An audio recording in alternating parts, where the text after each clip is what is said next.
Okay. Yeah. Hey, you guys. Welcome to Grand Rounds today. I'm Dr. G.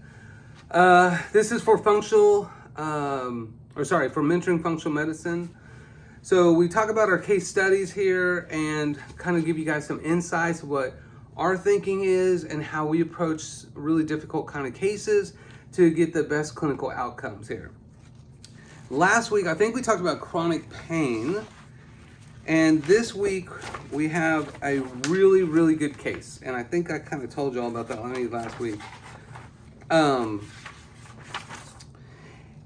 And let's see here. Okay, so it's a 17-year-old female with, just a minute here. 17-year-old female with Reflex Sympathetic Dystrophy, or it's actually called CRPS type 1 these days. But reflex sympathetic dystrophy is kind of like a phantom pain, and people will have usually an injury to a hand, and then they will just have this just insane nociception there where everything just like a breeze will make it hurt like crazy, right? Movement will make it hurt like crazy. Thinking about it will make it hurt like crazy.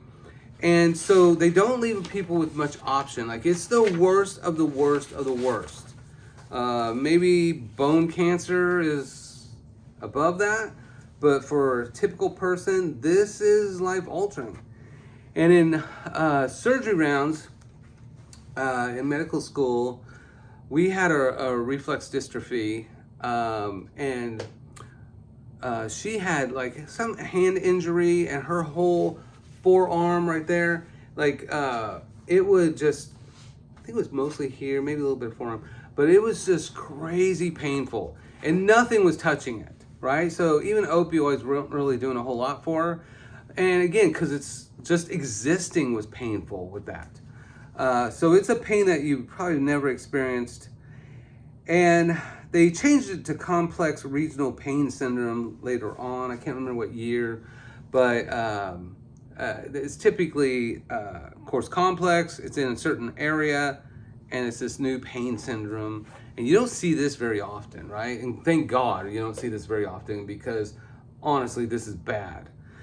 So with that one in surgery, we just amputated her arm. And it was like, well, if you have, when in doubt, cut it out. Your pancreas, not pancreas, but your gallbladder hurts. Well, let's just cut that out, right? Oh, your appendix hurts, cuts that out. You got little Crohn's, let's cut out the bowels, let's cut out the colon, cut out the adenoids, cut out the tonsils. Apparently, we just have all this extra stuff. Cut out your gallbladder, your uterus, take your ovaries out, that's all surgery rounds was keep complaining. We'll cut that out, and that's it. So it was the only the only rounds that I really felt like we did a good job, although it's not a good job, because everything else was just like, oh, you have asthma? Well, let's not figure out how to fix it. Let's just manage this child with stuff that's going to suppress his bone growth and immune system, get sick and get an autoimmune condition, and then we'll just shut his immune system off completely with that. And I was like, well, what are we doing, right? But surgery, I felt good, because I'm a man, and it's just like problem solve. Oh, well, this hurts, chop it off. So we chopped this woman's arm off, and she still ended up having phantom pain. So she could still feel that pain, because it's not really there. That's the problem, right? It's kind of like these lights go out. Well, is it the actual lights, or is it the fuse box, or is it the wires in between the fuse box, right? Or is it the junctions? Well, it could be any of those. And so just taking out that light does not change anything, right? So this is a very rare thing. It's a very frustrating thing, but it's something I think you can be highly successful at. And this is one of my miracle cases. You'll hear me kind of mention that as I go through. But as I learned all the Harvard stuff and all the Yale lifestyle medicine stuff and applied it to the functional medicine diplomate that I learned in the clinical nutrition, integrative medicine certification, like putting all this together and saying, how does the body work? What did we do to cause it, a problem? And what if we stop causing that problem? We just have restorative medicine. So, turns out it's pretty easy to get rid of complicated things if you just teach people to stop causing it. So, my job becomes super easy, and that's what I really want to kind of like talk about in grand rounds. But this one, man, this is one of those cases where you're like, oh, I'm really good. Like, I had every doubt in the world. And then the minute that they're paying for you, you're like, I should get like an award or something, right? So this girl, they're from Kansas City. The mom brought her in and said that she's had this just chronic debilitating pain, persistent burning, disproportionate to the original injury, severe allodynia or pain, and especially to touch, temperature and color changes, intermittent edema, hypersensitivity, like severe hypersensitivity, progressively limited use for those limbs, and then eventually they just get that vague diagnosis, right? Well, they've been dealing with this for 5 years, and they got the great diagnosis. Woohoo, right? That's now you know. But what are you going to do about it, right? And is that going to work? So for 5 years, she bounced from one pain management clinic to another pain management clinic, and everything that they did with their heroic efforts of just medicating her didn't fix it. Didn't fix it. And of course, like all people with chronic pain, eventually you just have breakthrough pain. And suddenly you're taking all these medications, which are causing all these other side effects, but now you're still having the chronic reflex dystrophy. So they were basically at their end. They heard about me from a lecture I did somewhere at some postdoc thing. And when they came in, I was just like, okay, well, I've never experienced a client outside of surgery on this. So like, I don't know what causes this. Like, I don't even know where to start with this. And so I was like, I think we'll figure it out, right? Because I was a little cocky. I've had some really good miracle cases by then. And I was just like, I think we could do this. But in my back of my head, I'm like, I don't know. I think we're going to chop her arm off or something. Well, and she actually had it over several parts of her body too, which was just horrible for her at 17. And her quality of life, of course, sleeping's a problem, walking's a problem. She didn't have a job, but household chores and stuff were a big problem. She tried to participate in sports, but it really made her just absolutely worse. And even light contact from clothing was causing her severe pain.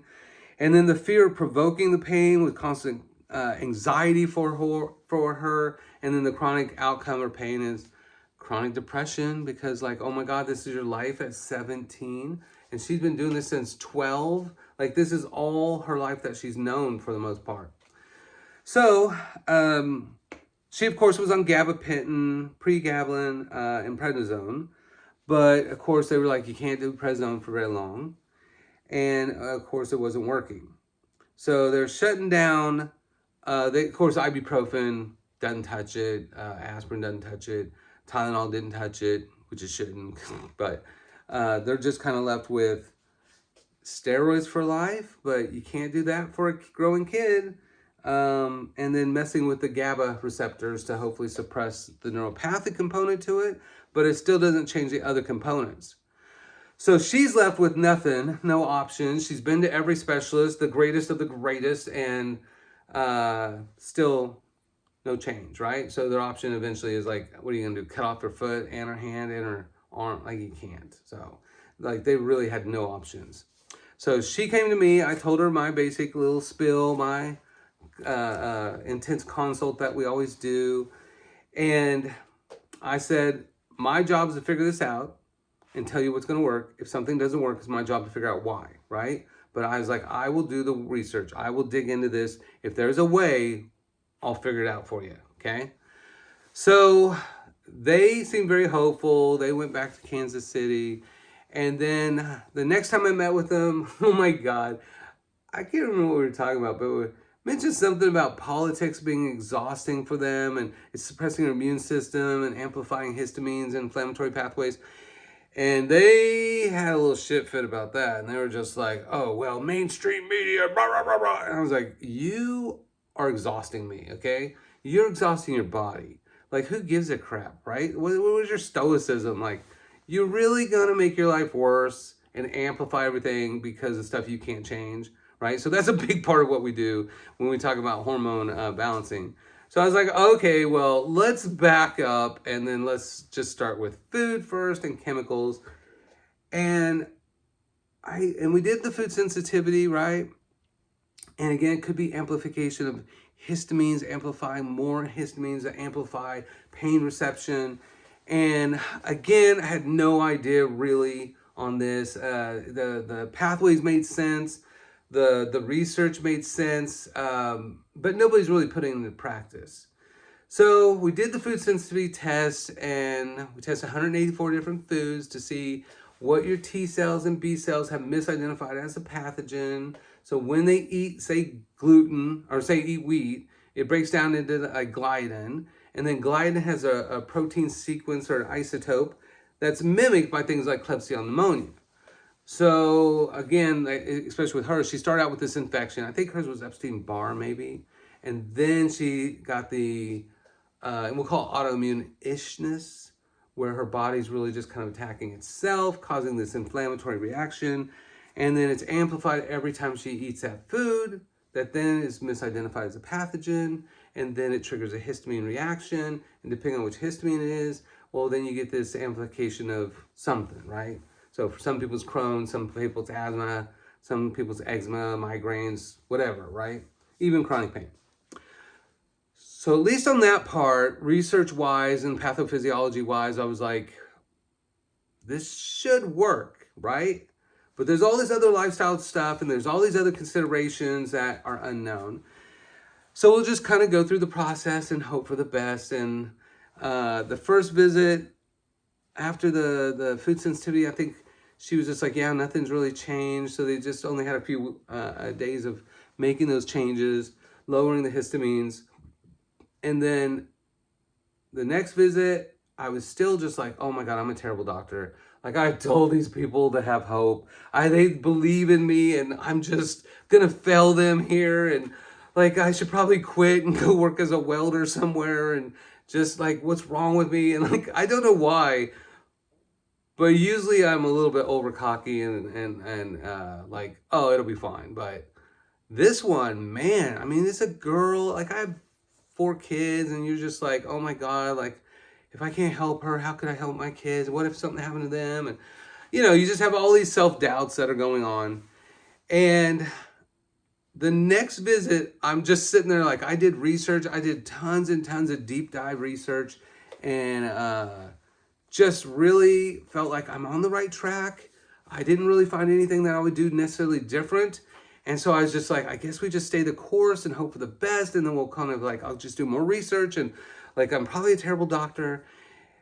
And I remember them coming in and they both looked deadpan, right? Like, I was like, damn it. And so I was like, well, how's things going for you? And her mom's like, it's all gone. It's been gone for a few days now. Nothing. And the girl's like, yeah, I've been pain free. And I actually didn't take my meds and still pain free. And I was just like, this 1,000-pound weight just dropped, right? And I was like, oh my God, I'm the greatest doctor. Like, I went from like, I should probably quit to like, okay, this shit is the shit, right? So this is why we always want to share these kind of miracle testimonials for you in these grand rounds, because like, I didn't know stuff until I attended grand rounds for other people and then attended their conferences and seminars and started pulling pieces together. So all we want to know is 10 different ways to fix everything. But this case, holy crap, that was the fastest turnaround ever. And then we went through food stuff to make sure. And then we went through chemical changes to make sure. And then we made the hormonal changes to make sure. And we really want to create a sustainable fix for her, right? So whatever led to her causing this, we don't want that to come back, right? We want short-term resolution, but long-term sustainable fixes with this. And that's only achieved through major lifestyle changes. So no needing the gabapentin, pregabalin, or the prednisone anymore. Of course, they were looking at morphine treatments, but you can't do that as a 17-year-old for very long. So that girl got her whole entire life back faster than probably any other person that we've ever seen in 20 years, right? So typical medication, really, just so you know, on the backside of this, is basically modulating neuropathic pain, sympathetic nerve blocking. Sometimes they put a little stim unit inside the body with a little electrodes to basically just trigger what's called C fibers, which is touch and pressure and vibration that overwhelm the hypothalamus in the brain from the little tiny A fibers. Is that right? Is it A or C? It's one or the other. I don't know. I think A is the pain fiber. And I think C is the big highway of all the other sensations. But basically, you just want lots of good touch, overwhelming that part of the thalamus. It might be the ventral medial lateral portion that handles that and then distributes out to sensory of pain. So that's typically the goal with that. And dorsal root ganglion stimulation through that same process, psychological interventions. So they usually give them antidepressants and then even antipsychotics for that. So again, the whole process is just how to create a device or amplify medication to de-amplify this chronic lifestyle inflammatory reaction that's going on.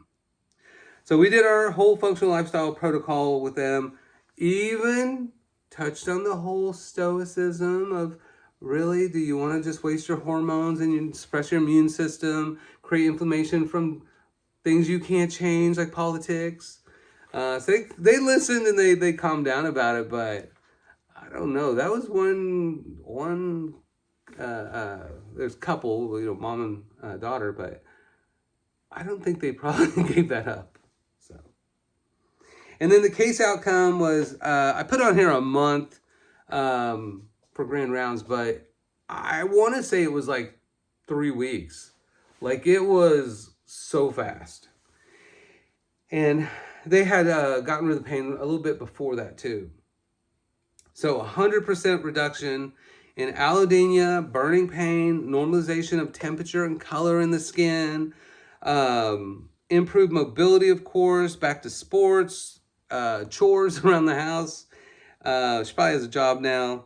And then walking and running and physical activity all came back. Oh my God. Like, as a parent, could you imagine like the relief of just like, oh my gosh, we had no options for this, and amputation is the only last ditch, and we can't do those meds for very long. What are we gonna do, right? I mean, this kid's gonna be on heroin pretty soon in a trap house or something.